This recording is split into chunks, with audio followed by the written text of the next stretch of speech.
21대 대선 공식 선거운동 사흘째를 맞아 민주당 이재명, 국민의힘 김문수 후보가 나란히 부산과 경남으로 향했습니다. 이재명 후보는 이번 대선이 박빙의 승부가 될 거라고 했고, 김문수 후보는 윤 전 대통령의 탈당은 본인이 판단할 문제라고 밝혔습니다. 대선을 20일 앞두고 각 후보 진영마다 앞다퉈 10대 공약 등을 발표하고 있지만 상당수 공약이 재탕되고 실현 가능성도 낮아서 정책 경쟁이 실종됐다는 비판이 나오고 있습니다.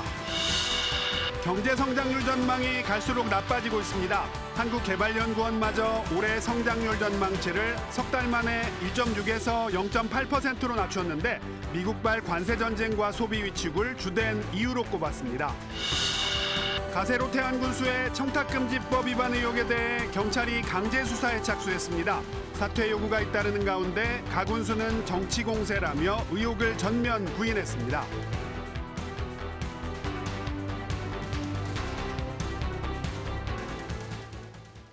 여러분 안녕하십니까? 대전 세종 충남 7시 뉴스 시작합니다. 21대 대선 공식 선거운동 사흘째를 맞아 이재명, 김문수, 이준석 후보 모두 부산과 경남 지역으로 향했습니다. 이틀째 영남에 공을 들이고 있는 민주당 이재명 후보는 부산을 방문해 이번 대선은 박빙의 승부가 될 거라며 지지를 호소했습니다. 첫 소식 원동희 기자입니다. 더불어민주당 이재명 후보는 부산 경남 지역을 찾았습니다. 어제 대구 등 경북 지역을 찾은 데 이어 이틀째 영남권을 공략하며 보수 표심 잡기에 나선 겁니다. 유엔 기념공원에서 6.25 전쟁으로 희생된 유엔군 장병을 추모한 이 후보는 대선 승리 전망이 나오지만 결국 박빙의 승부가 될 거라며 지지를 호소했습니다. 우리의 목표는 압도적 승리가 아니라 반드시 승리입니다. 한 표라도 반드시 이기기 위해서 죽을 힘을 다하고 있습니다. 절박한 심정으로 한 분이 3표씩을 확보해달라.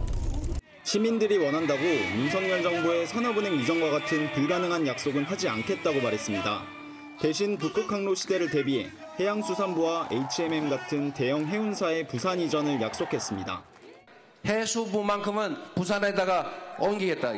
그리고 그것만으로는 부족하죠. 여기 회사가 있어야 될 것 아닙니까? 이제 북극항로가 열리고 그 전에 준비를 해야죠.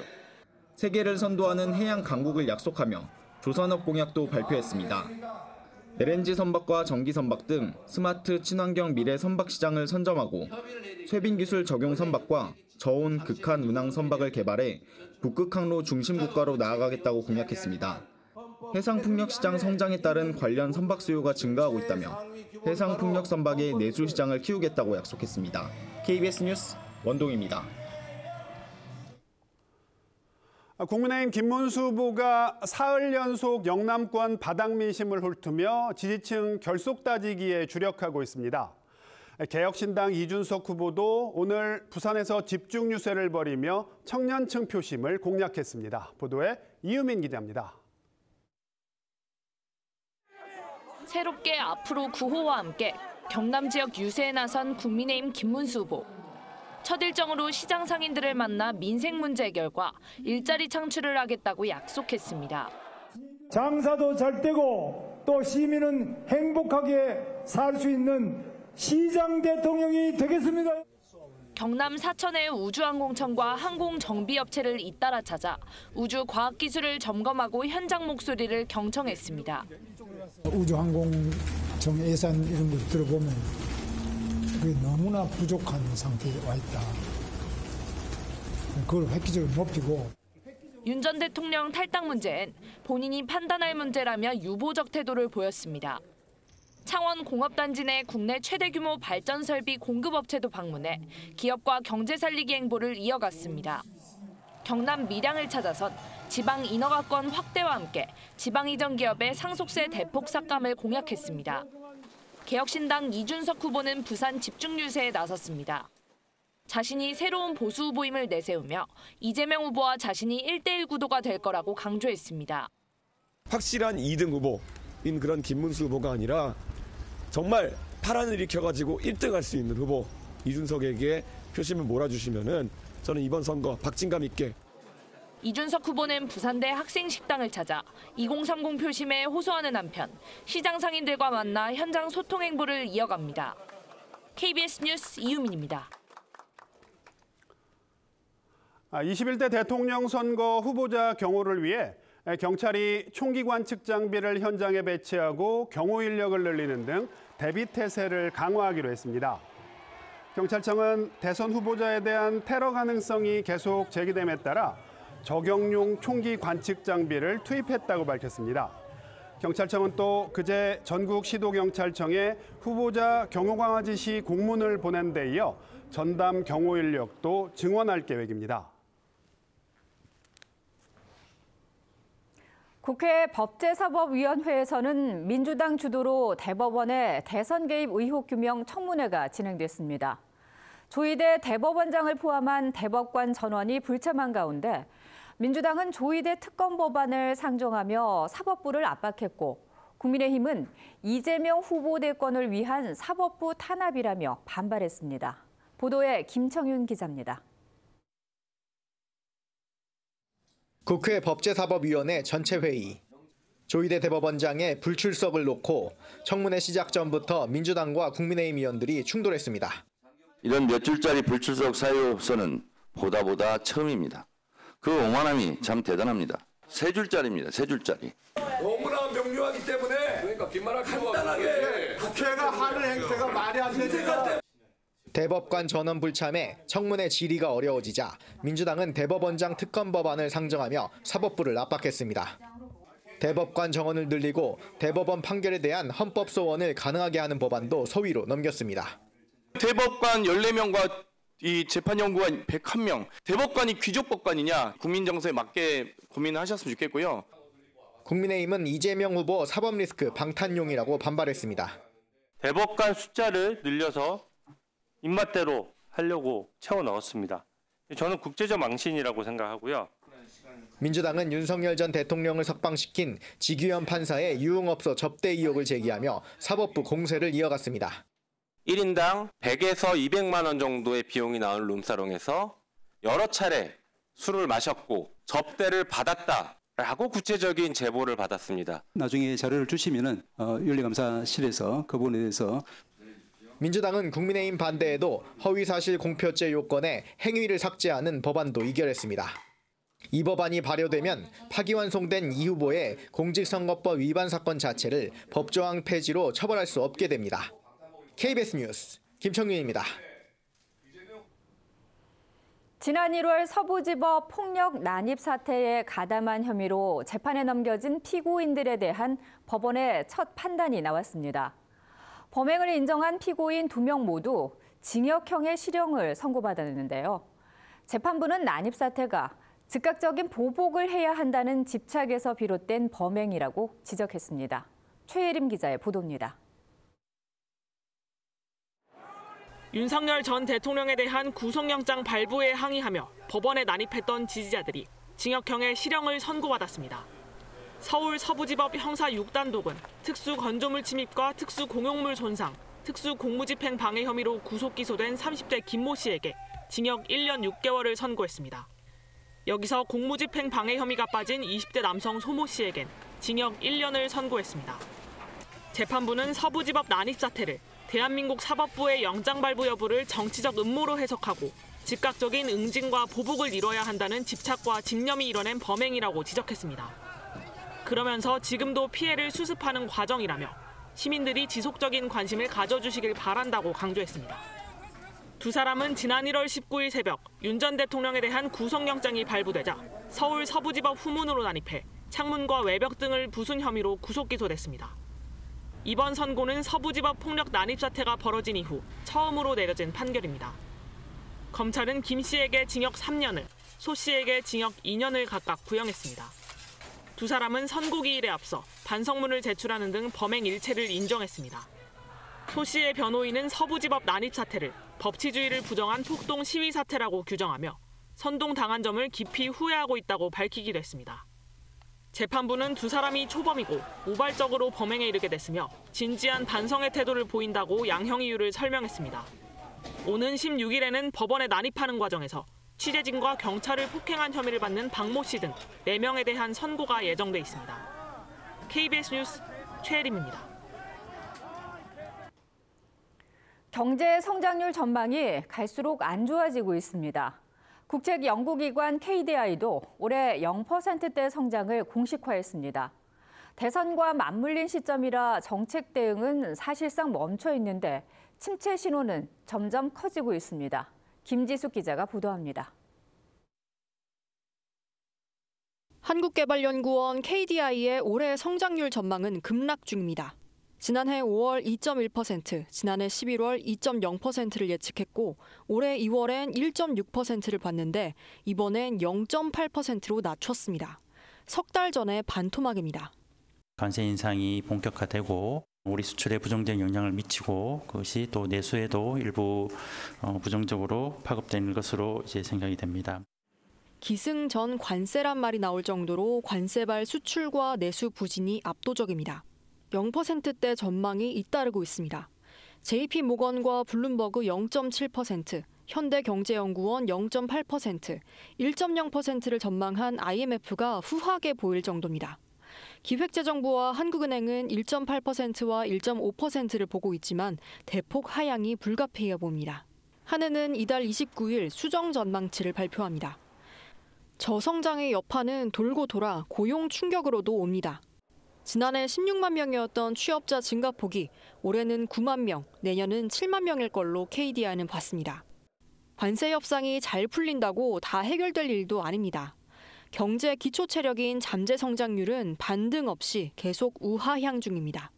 얼마나 천천히 떨어지게 할 거냐. 생산성을 좀 향상시키거나 아니면 높은 수준에서 유지할 수 있는 그런 정책들이 필요한 거죠. KDI도 재정, 통화, 금융정책 총동원을 주문했지만 대통령은 다음 달 3일까지 공석입니다. KBS 뉴스 김지숙입니다. MG손해보험이 영업정지 처분을 받았습니다. 신규 계약은 중단되고 기존 계약은 내년까지 5개 대형 보험사로 이전됩니다. 가입자 피해는 없을 거라는 게 금융당국의 설명인데 황영규 기자가 자세한 내용을 정리해드립니다. 금융위원회는 오늘 MG손해보험의 영업정지를 의결했습니다. 영업정지는 내일부터. 기존 보험 계약은 유지하되 신규 계약은 전면 금지됩니다. 부실이 누적돼 청산이 불가피한 MG손보의 기존 계약을 이전하기 위한 준비 조치입니다. 올해 3월 기준 개인 121만여 명과 법인 만여 곳이 MG손보보험 151만여 건에 들어있습니다.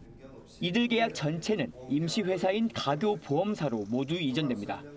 가교보험사가 기존 계약을 관리하면서 전산 이관 준비가 끝나는 대로 DB, 메리츠, 삼성, KB, 현대해상 등 손해보험사 5곳으로 이전됩니다. 보험료와 보장 내용 등 계약은 모두 그대로 최종 이전까진 1년여 걸릴 걸로 보입니다. 그동안 계약갱신이나 영업점 운영 등은 지금과 동일합니다. 가교보험사 설립과 운영 비용은 보험사들이 낸 예금자 보호기금에서 충당됩니다. MG손보에 재직 중인 임직원 500여 명은 일부 실직이 불가피합니다. 가교보험사는 전산 운영, 보험금 지급 등에 필요한 필수 인력만 채용할 방침입니다. MG손보는 최소 150%를 넘겨야 하는 지급 여력 비율이 4%대일 정도로 부실이 쌓였습니다. 2022년 4월 부실금융기관으로 지정된 뒤 올해 3월까지 새 주인을 찾기 위한 매각이 시도됐지만 다 무산됐습니다. KBS 뉴스 황형규입니다.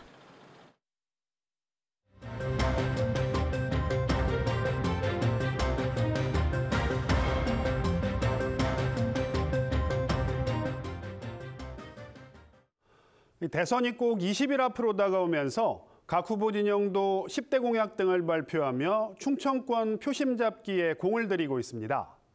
하지만 공약 상당수가 선거 때마다 재탕되거나 실현 가능성마저 낮아서 정책 경쟁이 실종됐다는 비판이 나오고 있습니다.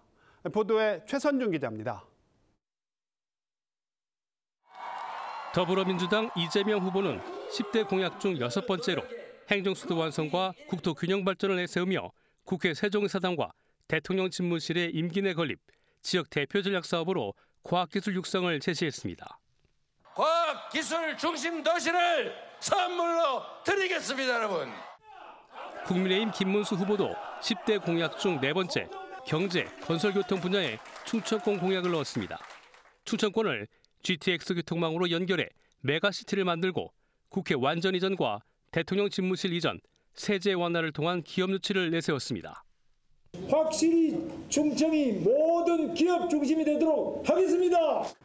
개혁신당 이준석 후보는 10대 공약에 따로 충청권 공약을 넣지는 않았지만 지역을 방문할 때마다 역시 행정수도, 과학기술 중심 도시 완성을 강조했습니다. 하지만 공약 상당수가 과거 정책이나 구상을 반복하고 있고 구체적 실행 방안은 보이지 않아 유권자들이 정책 간 차별성을 체감하기는 어렵습니다.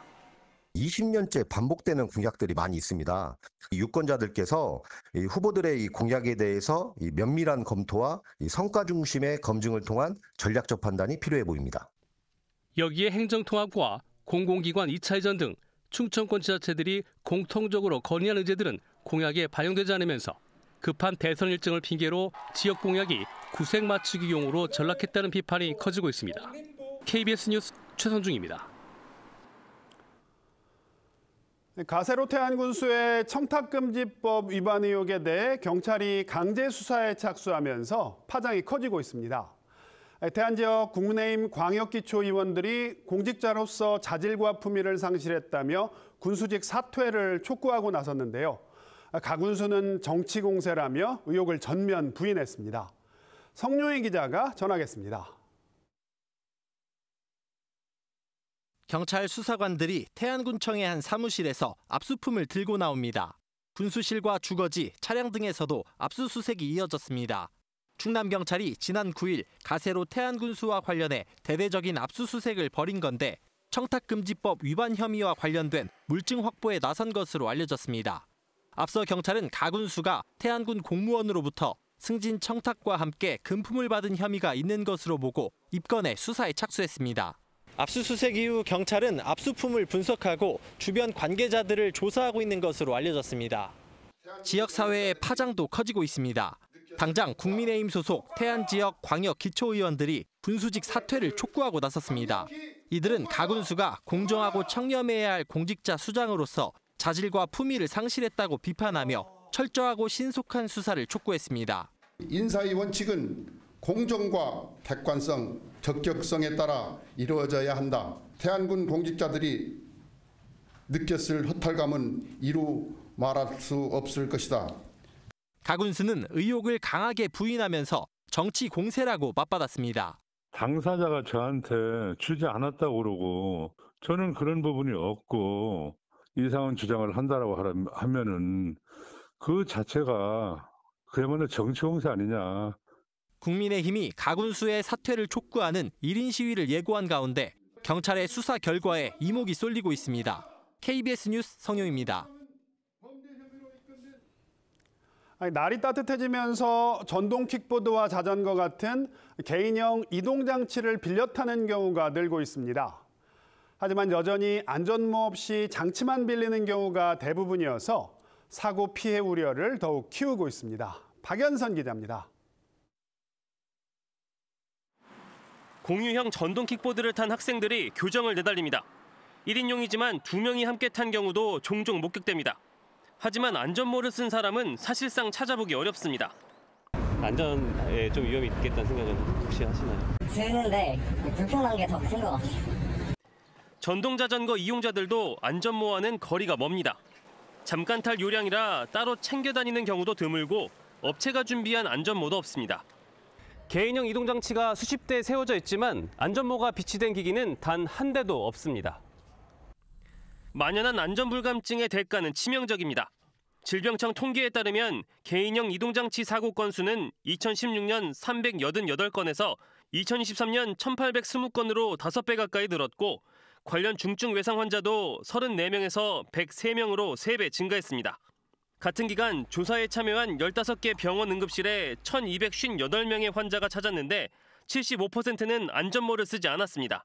실제 지난달 경남 김해에서는 안전모 없이 전동 킥보드를 타던 중학생이 교통사고로 숨지기도 했습니다. 개인형 이동 장치를 대여할 때 장치와 함께 안전모를 함께 대여하고 강제적으로 반납할 수 있게끔 하는 기술적인 장치를 고려해 봐야 하겠습니다. 안전모 필수 착용 등 개인형 이동 장치의 안전 수칙이 강화된 지 4년이 지났지만 위험천만한 무법 질주는 여전합니다. KBS 뉴스 박연선입니다. 35년 전 용수 공급을 위해 건설된 금강 하구뚝의 부작용이 갈수록 커지고 있습니다. 수질 악화는 물론 내수면 어업도 사실상 붕괴됐는데요. 충남도와 부여군이 금강 하구 해수 유통을 차기 정부 국정과제로 건의하고 나서서 금강의 복원 가능성이 다시 주목받고 있습니다. 보도에 박혜평 기자입니다. 1990년 서해와 금강을 가로막는 1841m 길이의 하구뚝 건설로 연간 3억 6,500만 톤의 용수가 확보됐습니다. 하지만 35년이 지난 지금 해수 유통이 단절되면서 금강 하구 내수면 어업은 사실상 붕괴됐습니다. 또 수질도 지속적으로 나빠져 1992년 3등급이던 수질이 4등급 수준에 머무르고 있고 갈수기에는 녹조까지 발생해 농업이나 공업 용수로 활용이 어려운 실정입니다. 이에 충남도와 부여군은 금강하구를 이전처럼 자연으로 되돌려야 한다며 금강하구의 해수 유통을 차기 정부의 국정과제로 건의했습니다. 금강하구뚝을 개방함으로써 관문을 개방해서 해수 유통을 함으로써 규수역도 살리고 그리고 생태계 복원을 넘어서 적극적으로 기후위기에 대응하는 확보 용수의 80% 이상을 사용하는 전북의 입장이 관건인데 용수 공급에 차질이 없다면 해수 유통에 반대할 이유가 없다며 충남도와 뜻을 같이 하고 있습니다. 다만 5개의 취수장을 옮겨야 하는데 그 비용이 워낙 커 지방정부 재정으로는 사실상 불가능해 국비 투입이 필요합니다. 전북도하고 우리 이게 충남도 사이에는 큰 문제는 없어요. 다만 비용의 문제, 그게 이제 취향수장 이설하는데 뭐 4천억, 6천억 이렇게 얘기했는데 소요 예산 확보를 위해 국가하구 생태보건특별법 제정과 특별회계 신설도 제안했습니다. 앞서 2022년 21개를 상시 개방한 낙동강 하구뚝은 수질과 생태계, 지역 경제에 긍정적인 변화가 이어지자 지난달부터 21개를 추가로 열고 생태계 환경 변화를 지켜보고 있습니다. KBS 뉴스 박혜평입니다. 앞선 리포트에서 보셨듯이 금강하구 생태복원 사업을 국정과제로 추진하자는 움직임이 본격화되고 있습니다. 왜 필요한 건지 박정현 부여군수와 좀 더 자세한 이야기 나눠보겠습니다. 군수님 어서 오십시오. 네, 안녕하세요. 네, 자 금강 하구뚝이 준공된 게 1990년입니다. 벌써 네. 40년 가까이 금강 하류 지역에 농업용수, 공업용수를 공급해오고 있잖아요. 당시에 하구뚝이 필요했던 이유, 그리고 이제는 생태복원 사업이 필요한 이유, 이걸 먼저 좀 설명해 주신다면요. 네, 당시가 1980년대 초인데요. 네. 산업이 급속도로 발달하기 시작했을 때고 네. 전북 지역에 익산 네. 그리고 군산 지역에 산업단지가 만들어집니다. 네. 그리고 기본적으로 전북 지역은 평야지대가 그렇죠. 있기 때문에 네. 농업용수와 공업용수가 꼭 필요했던 시기입니다. 네. 그래서 금강 하구뚝을 막았던 거고요. 네. 지금은 세월이 지나면서 굉장히 여러 가지 문제가 발생을 했는데요. 네. 특히 녹조가 많이 창궐하고 또 네. 그렇게 되면 또 유기물질이 퇴적하고 산소가 고갈되고 네. 그리고 거기서 온실가스가 발생하고 네. 이런 문제가 최근에 기후변화에 대응하기 위한 네. 정부 정책, 온실가스 감축 정책이 있어요. 네. 2030년까지 해야 되는데 네. 이런 부분에도 영향을 많이 미치고 있고 무엇보다도 네. 기수역이 사라지면서 네. 희귀 어종이 다 사라져서 네. 내수면 어업이 사라졌죠, 사실상. 네. 그래서 여기 지역 경제에 미친 영향이 아주 컸습니다. 네. 예전 같은 경우는 강경 지역에 강경젓갈 유명하잖아요. 그렇죠. 거기까지 배가 들어왔었다고. 네, 부여까지도 배가 들어오고 그랬었는데 네. 이런 것들이 사라지면서 급기야는 이제 최근에 지역 소멸 위기에 이르기까지 된 거죠. 그러니까 네. 결국은 자연성 회복도 문제가 되고 네. 지역 경제에 미친 영향도 굉장히 컸던 거죠. 네. 그런 점에서 보자면 이제 관문 개방을 통해서 네. 해수 유통을 시키고 귀수역을 살려내고 네. 이래야 되는데 네. 문제는 이제 그동안에 전북 지역이나 우리 서천 지역에서 사용했던 네. 이용했던 용수의 문제를 네, 어떻게 할 네. 것인가 하는 게 이제 큰 과제죠. 그러니까요. 그 사실 뭐 전북도 군산시 이쪽에서 필요한 용수를 공급하기 위해서 만들었던 거고 그쪽이 반대하는 이유도 이거 개방했다가 우리 용수 못 쓰는 거 아니냐 이 부분이잖아요. 인근 지자체 어떻게 설득하실 계획이세요? 전북 지역에서 보자면 어쨌든 농업용수나 네. 공업용수가 절대적으로 필요한 건 사실입니다. 네, 우리도 네. 또 써요. 그렇죠. 전체적으로 보면 1년에 4억 톤 가까이 네. 필요하거든요. 네. 정확하게 하루에 네. 100만 톤 정도가 필요하다고 합니다. 네. 그런데 그중에 80%를 전북에서 가져가고 네, 20%를 우리 충남 쪽에서 쓰고 있는데 네. 다시 80을 100으로 보자면 네. 공업용수로 20%를 쓰고 네. 농업용수로 80% 정도 씁니다. 그러니까 전북 입장에서 보면 용수 공급이 굉장히 중요하죠. 네. 그런데 만약에 하구떡을 해수유통을 시키면 네.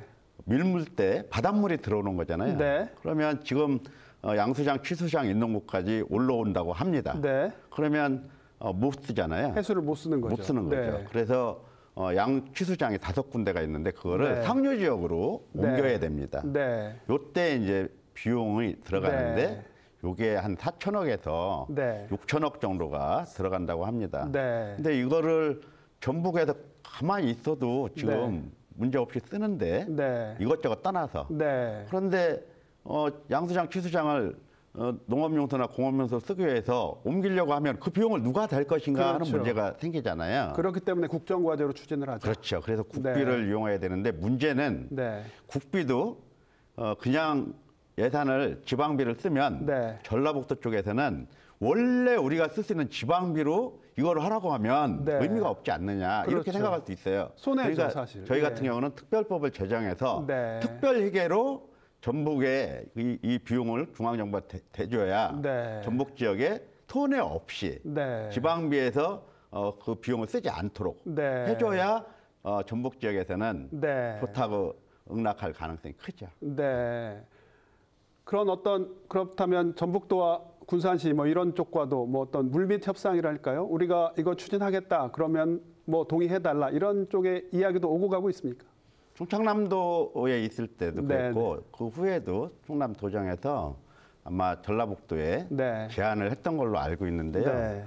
좀 처음에는 이제 같이 협의하겠다고 논의 구제 들어오겠다고 네. 했다가 네, 네. 결국은 안 들어온 걸로 알고 있습니다. 네. 아마 전북 지역에 네. 민심하고도 여론하고도 네. 상당한 영향이 있는 것 같습니다. 사실 취수장을 새로 져서 그렇다면 전북 지역도 더 깨끗한 물을 쓸 수 있으니까요. 그렇죠. 왜 예. 그러냐면 요즘 같은 경우는 녹조가 발생하면 네. 거기에 마이크로시스텐이라는 아주 독성 물질이 발생하는데 이게 검출된 사례가 보고가 됐습니다. 네. 그러니까 현재 금강의 수질이 기본적으로 4급수, 5급수예요. 그리고 네. 한여름에는 등회급수로 떨어져요. 네. 뭐 엄청 물이 나빠지는 거죠. 거기다 네. 독성까지 발생한 네. 그런 물을 농업용수로 쓰면 네. 결국은 거기서 생산된 농산물이 네. 안전할 수가 없거든요. 네. 그런 점에서 지금은 물을 얼마나 공급하느냐 문제를 넘어서서 네. 얼마나 깨끗하고 좋은 물을 공급하느냐 네. 하는 문제가 굉장히 더 중요하거든요. 네. 그렇다고 보면은 현재의 금강하구떡으로 막혀 있는 네. 현재 물을 전라북도에서 계속 사용하기는 쉽지 않을 거다. 네. 그렇다고 보면 결국은 새로운 맑은 물 공급을 요구하는 네. 그런 흐름이 있을 거고 네. 대신 그렇게 됐을 때 이 비용을 중앙정부가 네. 재정을 감당할 것이냐 네. 아니면 지방정부가 할 것이냐 이런 문제만 남을 수밖에 없는 거죠. 마지막 질문 드리겠습니다. 말씀하신 것처럼 재정을 중앙정부가 부담을 하려면 뭐 사실 다시 말해서 이게 차기 정부 국정과제가 되려면 이게 뭐 인근 자치단체 아니면 농어민들까지 포함해서 어떤 초당적인 좀 협력이 필요하잖아요.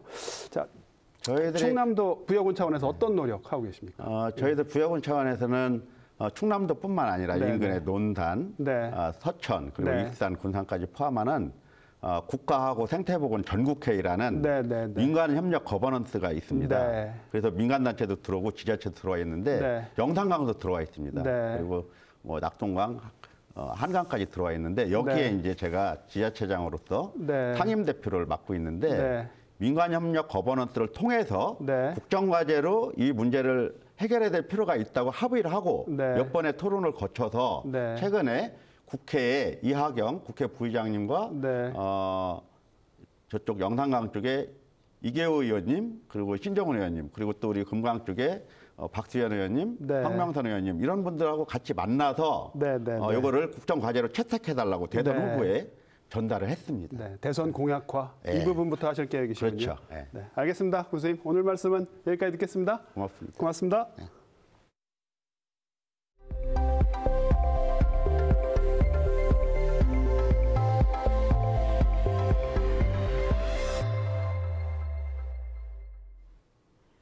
SKT 해킹 사태의 여파가 남아있는 상황에서 요즘 개인정보 유출에 대해 민감하게 반응할 수밖에 없는데요. 그런데 이번엔 고가 수입 브랜드인 디올에서 고객 정보가 유출되는 사고가 일어났습니다. 이용자의 이름과 연락처, 구매 내용 등이 줄줄이 샜는데 디올 측은 100일이 넘도록 이를 까맣게 모르고 있었습니다. 보도에 강푸른 기자입니다. 프랑스 고가 브랜드 디올의 국내 공식 홈페이지입니다. 자사 고객의 개인정보가 유출된 사실을 발견했다는 공지가 떠 있습니다. 유출 파악 시점은 지난 7일로 돼 있습니다. 그런데 유출 피해를 본 고객들이 받은 이메일에서 디올 측이 밝힌 사고 발생 시점은 지난 1월 26일입니다. 100일 넘게 유출 사실을 몰랐다는 뜻이 됩니다. 유출된 정보에는 고객의 이름과 휴대전화 번호, 우편 주소 등이 포함돼 있습니다. 문제는 여기에서 그치지 않았습니다. 개인정보 유출 사고가 일어나면 이를 파악한 주체는 24시간 안에 과학기술정보통신부나 한국인터넷진흥원에 신고할 의무가 있습니다. 그런데 디올 측은 이를 제대로 지키지 않았습니다. 다른 경로를 통해 유출 사실을 파악한 과기정통부가 신고 의무를 알렸지만 디올 측은 프랑스 본사에 보고 중이라고 답한 것으로 전해졌습니다. 본사 지침을 기다려야 한다는 취지로 풀이됩니다. 디올 측의 이번 유출 논란에 대해 공식 입장을 요청했지만 답변은 돌아오지 않았습니다. 기사님에 대한 문의거리에 답변 좀 되게 어려워서 개인정보위원회는 유출 경위 등 사실관계 확인에 착수했습니다. KBS 뉴스 강푸른입니다. 드론이 전쟁의 판도를 바꾸고 있는 가운데 최근 우크라이나 전쟁에서 취미나 산업용 드론까지 무기로 활용돼 전과를 올리고 있는데요. 우리 군 역시 민간 시장에서 검증된 상용 드론과 수상정을 군사작전에 활용하는 시도를 거듭하고 있습니다. 조혜진 기자가 보도합니다.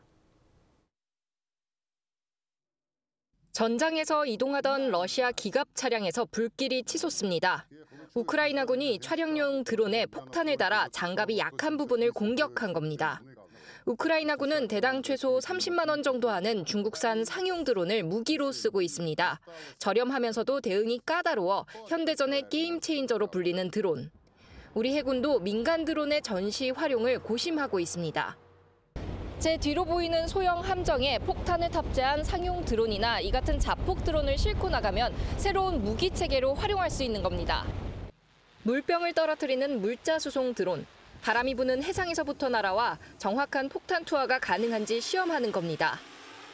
폭탄 투하 드론 지상 표적 찰리 공격 완료. 촬영이나 원격 조종 취미용 골판지 드론도 폭탄을 싣고 먼 곳에서 날아와 공격에 성공합니다. 참치잡이를 할 때 어군을 탐지하는 드론이 정찰과 감시에 나서고 레저용 무인 수상정이 폭탄을 탑재하고 바다 위 표적으로 돌진해 자폭합니다.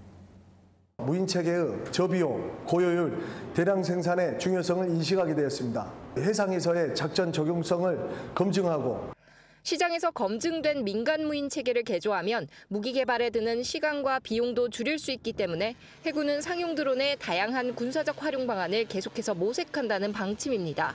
KBS 뉴스 조혜진입니다.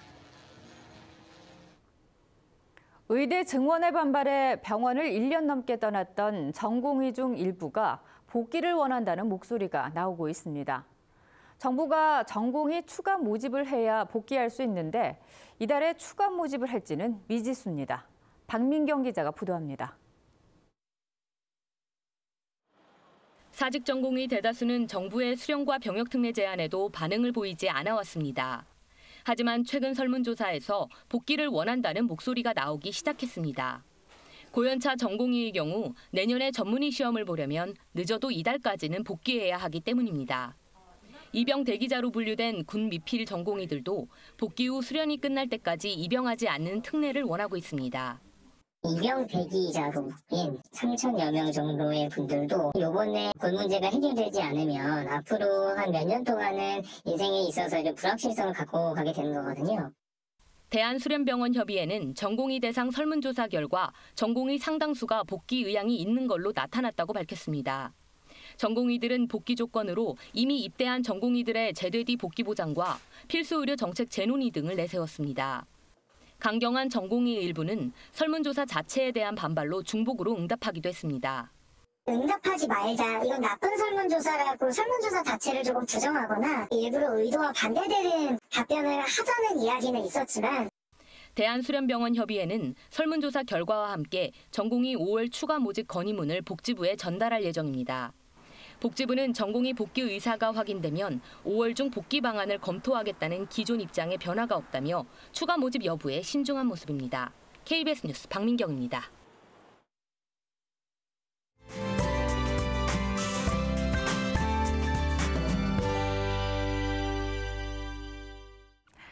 내일은 전국 대부분 지역에 봄비가 내리겠습니다. 우리 지역은 새벽부터 비가 시작되겠고요. 오후에는 대부분 소강 상태에 접어들겠습니다.